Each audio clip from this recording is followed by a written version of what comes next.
Donc nous voilà à 2 mois de l'élection présidentielle et tous les candidats mènent campagne dans le strict respect des règles électorales. Enfin, quand je dis tous, je devrais plutôt dire tous sauf un. En entretenant un faux suspense, qu'il faut bien le dire est ridicule, Emmanuel Macron s'offre des meetings en prime time, retransmis sur l'ensemble des chaînes d'information, ne répond pas de son terrible bilan et surtout fait campagne avec le dossard de président et le carnet de chèques de la République. C'est ainsi que le président candidat non assumé et ses ministres, transformés pour l'occasion en porte-parole de campagne, se permettent de sillonner la Nouvelle-Aquitaine dans le mépris le plus total des autres candidats et surtout de la démocratie. Il est grand temps que ce cirque cesse et que celui qui se prend pour Jupiter redescende enfin sur Terre pour que cette parodie de démocratie prenne fin et nous permette de débattre à armes égales. Surtout, il y a beaucoup de choses à dire sur cette interminable bal des ministres dans notre région. Parmi eux, on voit notamment Jean Castex et Olivier Véran venir à Angoulême vanter le Ségur de la santé, tout en oubliant de préciser que les soignants sont encore très insuffisamment payés, que leur gouvernement a mis à genoux l'hôpital public en supprimant 5 700 lits et en suspendant 15 000 soignants en plein cœur de la crise sanitaire. Quelle indignité de se présenter comme les sauveurs de l'hôpital après en avoir été les fossoyeurs.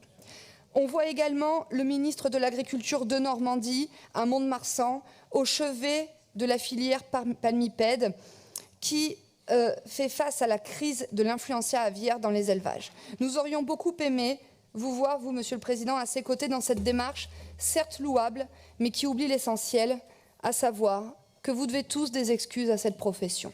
En effet, le ministre y a annoncé le lancement de l'expérimentation de 2 vaccins contre la grippe aviaire, dont celui du laboratoire Ceva à Libourne. Pourtant, en 2017, ce même laboratoire Ceva disposait déjà d'un vaccin opérationnel et déjà vendu à plus de 100 millions de doses aux États-Unis. Le groupe Rassemblement national vous avait alors demandé, par le dépôt de pas moins de 3 motions, de saisir le ministre de l'Agriculture de l'époque pour autoriser ce vaccin. Et par 3 fois, vous avez refusé en votant contre nos motions. Après des millions de volailles euthanasiées et des professionnels ruinés, il aura donc fallu 5 ans pour voir le lancement d'une expérimentation de ce vaccin. Que de temps perdu! Nul doute que si vous aviez accepté de nous écouter à l'époque, bien des sacrifices auraient été évités. On voit ensuite les ministres Dupond-Moretti et Darmanin gesticuler sur le thème de la sécurité à Bergerac. Plutôt que de les voir jouer les gros bras, on aurait aimé connaître leur avis sur les chiffres alarmants de l'insécurité en Nouvelle-Aquitaine et révélés par les statistiques de 2021. Je pense par exemple à ces 55% de femmes qui ne se sentent pas en sécurité dans les transports en commun à Angoulême. Je pense à cette hausse de 15% de coups et blessures dans notre région et à cette augmentation de 34% des violences sexuelles. On aurait également aimé les entendre sur l'augmentation des agressions dans les transports en commun, comme celle violente qui s'est déroulée sur la ligne TER Bordeaux-Arcachon il y a quelques jours, en l'absence d'agents de sécurité ferroviaire et même de contrôleurs, livrant à eux-mêmes les voyageurs et les usagers aux voyous. Je tiens à ce titre à rappeler que dans une motion l'année dernière, nous avions fait des propositions pour améliorer la sécurité dans les transports en commun en Nouvelle-Aquitaine. Nous voulions accorder la gratuité dans les transports aux forces de l'ordre. Et là, une fois de plus, par aveuglement idéologique, vous avez décidé de refuser notre proposition qui pourtant aurait pu sauver de l'insécurité quelques-uns des Néo-Aquitains. On aurait enfin aimé les entendre sur l'ensauvagement des quartiers dits prioritaires, où le Nouvel An a encore une fois été la démonstration de scènes de quasi-guerre civile. Ça a été le cas notamment à Limoges, mais aussi à Lormont, où des dizaines de voitures ont été brûlées, des commerces pillés et des forces de l'ordre et des pompiers littéralement pris en embuscade par la racaille. Mais là aussi, pas un seul mot sur ces quartiers chouchoutés par l'État et la région, pour ne pas dire gavés de subventions, mais malgré tout en train d'achever leur transformation en zone de non-droit et surtout de non-France.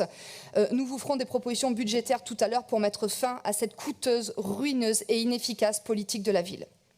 Enfin, comment ne pas parler de la venue d'Emmanuel Macron en personne en Haute-Vienne et en Creuse pour tenter de draguer la ruralité. 2 départements qui symbolisent pourtant cette France des oubliés qu'il a délibérément abandonnée, méprisée et insultée.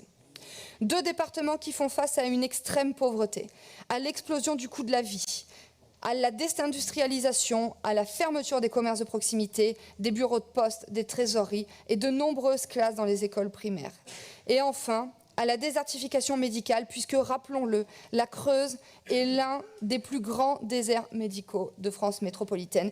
Comment le président peut-il oser s'y pavaner et admirer tout le mal qu'il a fait à notre ruralité ? Mais je tiens à rassurer les Creusois, les Charentais, les Landais, les Girondins, les Hauts-Viennois et bien sûr l'ensemble des habitants de la Nouvelle-Aquitaine qui n'en peuvent plus de ces méthodes, de cette autosatisfaction permanente et de ces résultats pitoyables. Dans 2 mois, ils auront l'occasion de siffler la fin de la récré.